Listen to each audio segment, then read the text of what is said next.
Kia ora, Helen Brahms here coming to you live for the final time from Yuma in Arizona. Cheaper than it, California. So today we are heading to our new location. It is about just under a 4-hour drive, like 3 hours and 45 minutes or something like that.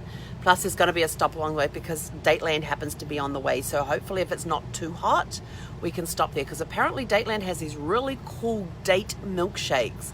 And I thought even if I run in and grab one and put it in the refrigerator until we get to our next destination, then that would be a nice reward for the day, a great win for the day for getting to our next destination safe and sound. So that's what today's all about. It is Winning Wednesday, so I hope you're having a super fantastic sparkling start to your Winning Wednesday. Winning is all about attitude. It's all about your frame of mind. In fact, I just posted on Facebook a couple of minutes ago a really cool quote, which is one that I absolutely love, and I keep forgetting about it, and I say it every now and again. But the quote is, and I've got to go find it. Oh damn, what did I do with the picture? I've got to pull it up because I want to make sure I get the words right. The only thing standing between you and your goals is the bullshit story you keep telling yourself as to why you can't achieve it. And that was by Felix Baumgartner. Probably said his name wrong. I'm sorry, Felix. But it's true. We keep telling ourselves these stories. We keep coming up with excuse after excuse as to why we can't go after something. Today, it's time to change that mindset. And today's story from Chicken Soup for the Soul, Think Positive and Live Happy, is called The Doctor Is In. And it is a really good story about perseverance and overcoming struggles. And I just love it. It's a great, great story. The quote that goes with the story is, let's see, all successful people have a goal. No one can get anywhere unless he knows where he wants to go and what he wants to be or do. And that was by Norman Vincent Peale. And that's so true. If you don't know where you're going, how can you get there? If you don't know your destination, how can you get there? Yes, I live life by the seat of my pants at times and just have no idea where I'm going from one day to the next. But this time I know where I'm going to be for the next 93 days. I know, because I'm traveling there today and I'll be there for at least 93 days. So this story called The Doctor Is In goes, my grandma followed me into the living room to see what I was up to after I asked her for some double-sided tape. The day before, I had watched our new refrigerator being delivered, and now I was doing what any child would do with a huge cardboard box, turning it into something wonderful. Oh, can you remember doing? Oh, I love making things out of boxes. In my case, it was Lucy's psychiatric help stand from the Peanuts comic strip. Grandma looked fretfully at the large pair of scissors I had taken from the kitchen drawer as my determined little hands struggled to cut through the thick cardboard. I'm going to help people, Grandma, and give them advice to solve their problems. Well, that's a very good thing to do. Can I help you with the scissors? Over the next few weeks, I readily dispensed advice to unsuspecting family members and friends from my makeshift therapy stand. Our poodles, Rascal and Smokey, along with my grandma, made up a majority of my patient consultations. My cardboard psychiatric advice stand fell apart pretty quickly after that, but the dream remained. Although it went into hibernation for a while, and that does happen, dreams go into hibernation. When I graduated from high school, I won some scholarships. Got to turn the page. I won some scholarships, but I still couldn't afford to go full-time to university, so I decided to work and take classes part-time instead. Years passed, as did my grandma and my poodles, but my dream didn't. Keep the dream alive. From time to time, Lucy would pop up in my mind, giving me her sage and practical advice. Can't talk today. Snap out of it. You've got to stop all the silly worrying, she advised sternly. Go home and eat a jelly bread sandwich folded over. That sounds yum. Once she quipped, reminding me to not over-dramatize the situation and just curl up with some comfort food until the storm was over. And once, when I was feeling particularly unsure of myself, there she was advising, if you really want to impress people, you need to show them you're a winner. Winning Wednesdays, tell ya. As I worked menial job after job, I always managed to set aside enough time and money to take college classes at night. Over time, the credits added up and I received my first college diploma. Yay, victory! Life continued, and so did my dream of becoming a psychologist. As my regular jobs improved, so did the amount of effort and funds I could spend on my university classes.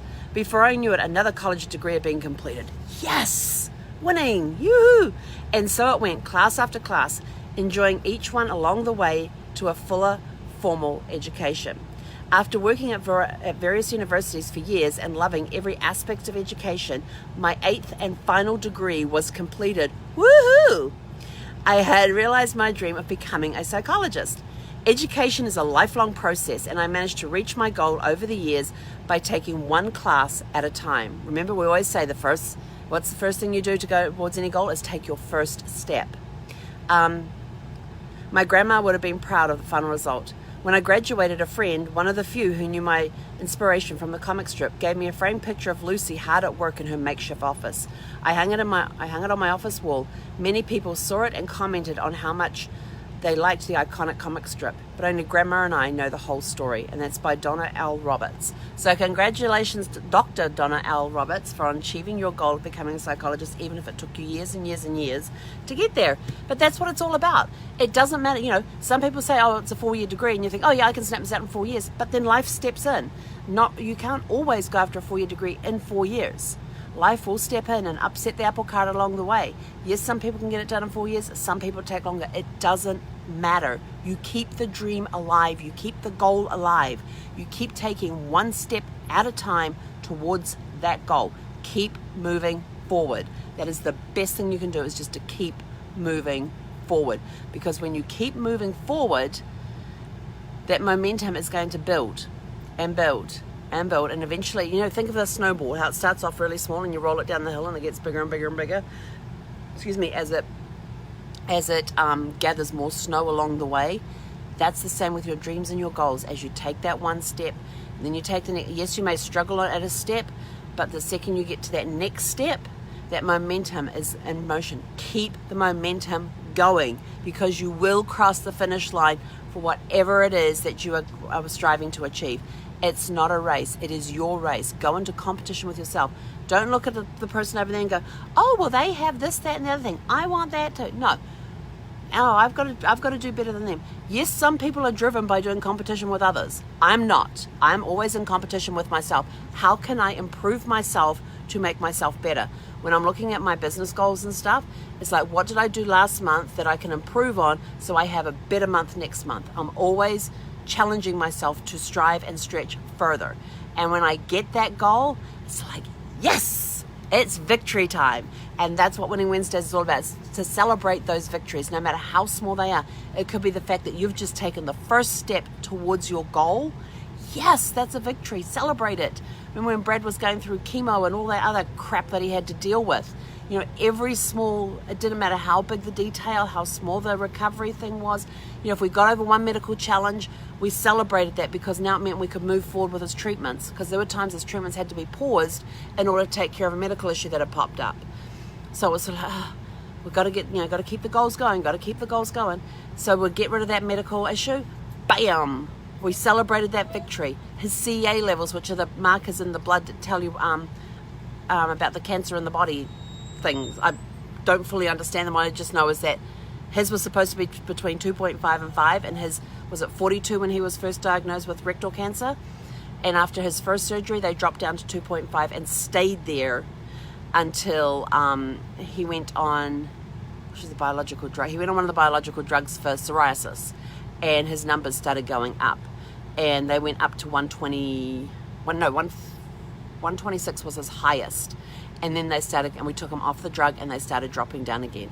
And at one point we got down to 76, and we're like, yes! And we celebrated that, because that was a huge milestone for us. Well, we considered it a huge milestone. It meant we were getting closer to that 2.5. Every drop on those CA levels was a step closer to that normal range. And every time we got close to that normal range, it means that more cancer in his body was dying, and we just needed to get it out of his system. Unfortunately, the cancer won the battle of breaking down his body so much his soul couldn't live there anymore, and he had to transition. That's okay. To me, that was a victory, the fact that his spirit is still alive and that he is no longer in pain. Yes, it is a huge blessing. Yes, I miss him like crazy. But we did have a victory. He never ever gave up the battle. He wanted to stay. He never lost.